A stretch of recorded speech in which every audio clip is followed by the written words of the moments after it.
When starting this fractal, there was a choice to do it in the challenge mode or in the normal mode. I did try the challenge mode, but sadly couldn't get past the Siax fight. There you have to kill 4 echoes or wipe.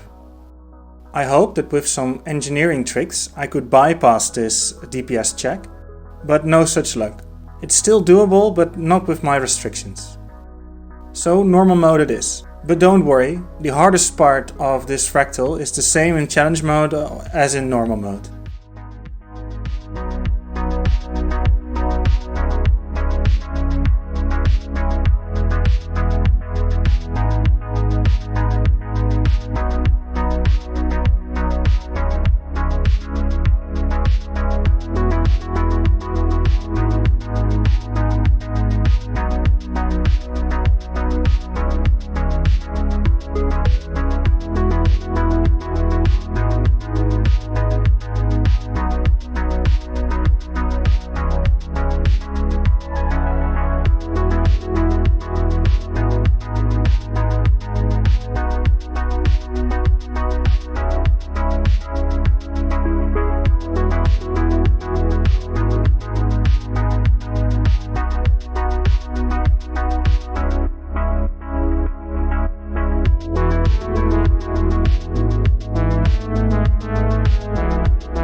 This fractal is all about circles, either running in circles or evading circles.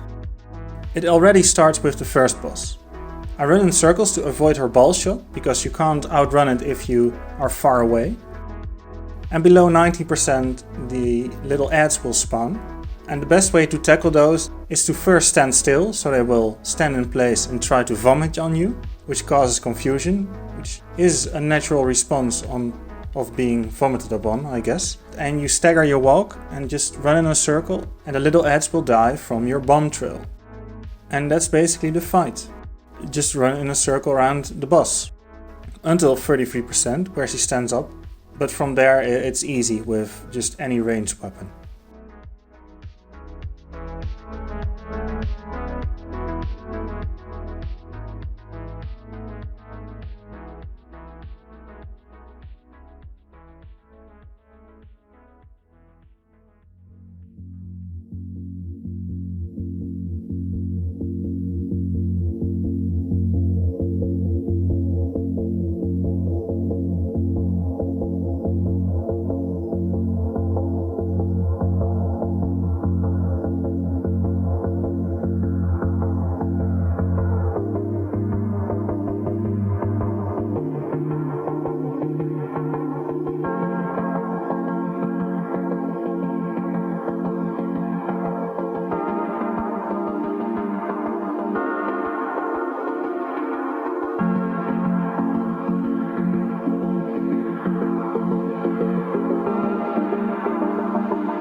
Here in the maze we get introduced to a major mechanic of this fractal.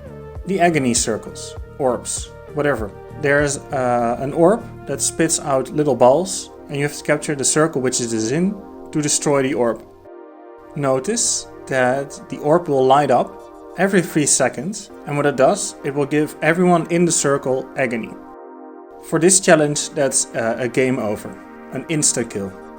I have learned that there are a few spots around the circle. If you wiggle a bit, you can get away by capturing the circle while not getting any agony, but that's more trouble than it's worth. For the big circle, I lure the 3 hallucinations up to the ramp, and then get a few seconds of free time to capture the circle, and then lure them back up again. There's not enough time to capture the circle after killing them. It takes a bit long, but we'll get there.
This may sound a bit weird, but Siax in CM is easier to fight than in normal mode.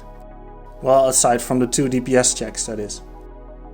If you stay above 900 range, then Siax will only do 3 attacks. 1 large ball shotgun, 1 small but fast ball shotgun, and a poison field. Just running around the outer edge with a mortar kit will have you outrun all the balls, and the poison fields will be gone once you make a full lap.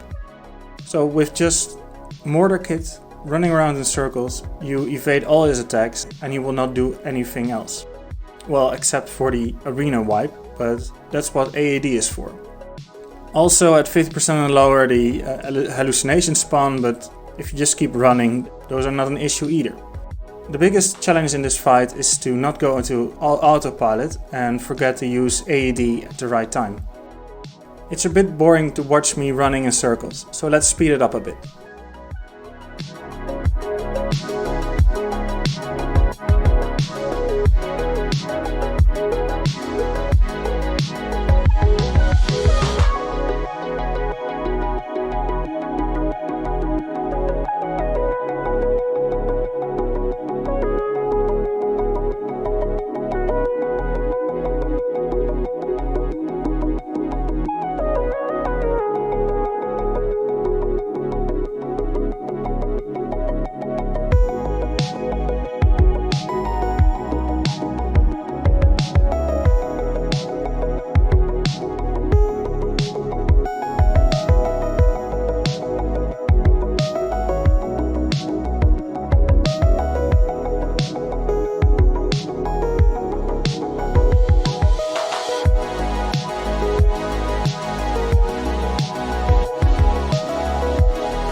Now for the hard part, Ensolyss.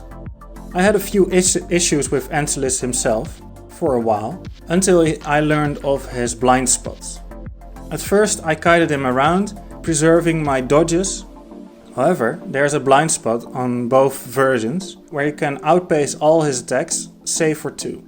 For the baby version, you can run around him for the tail swipe, and if you stand in his hitbox, the other attack won't hit you. For the adult version, his main attack is a swipe from his right arm, and the blind spot is on his right. So if you keep moving clockwise around him, he will have a hard time hitting you.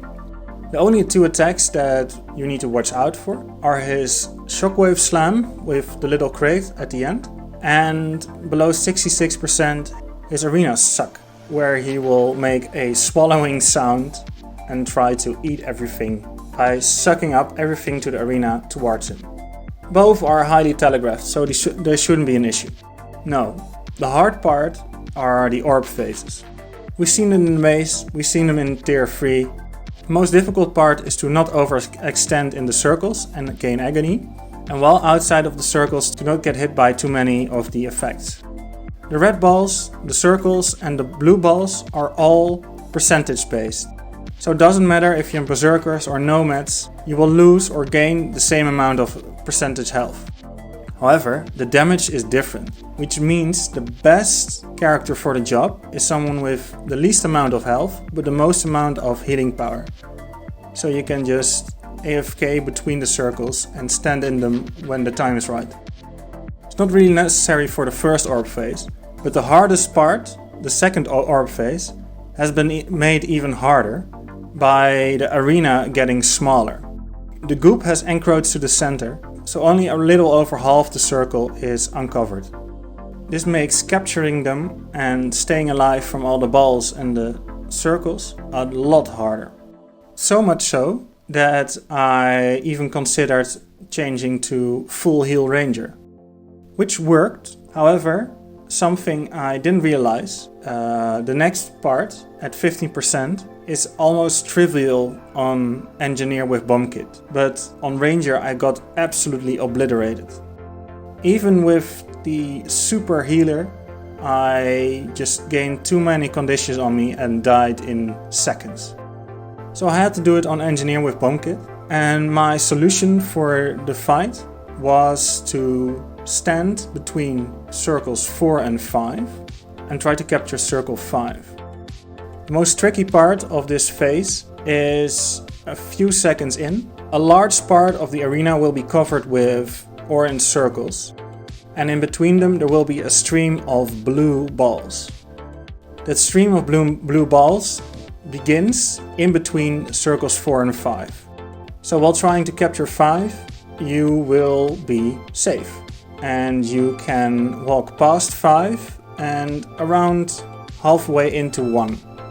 And the moment 5 has been captured, there's a lot more space to maneuver, to dodge away, to take blue balls, and when the big orange phase begins, you can just run back to 4 and take all the blue balls from there. It was a big adrenaline rush to do this one, but I'm oh so happy it's over. Quite a lot of energy has been put into this, only to die to an agony hit. But Nightmare has been conquered. Only 2 more left.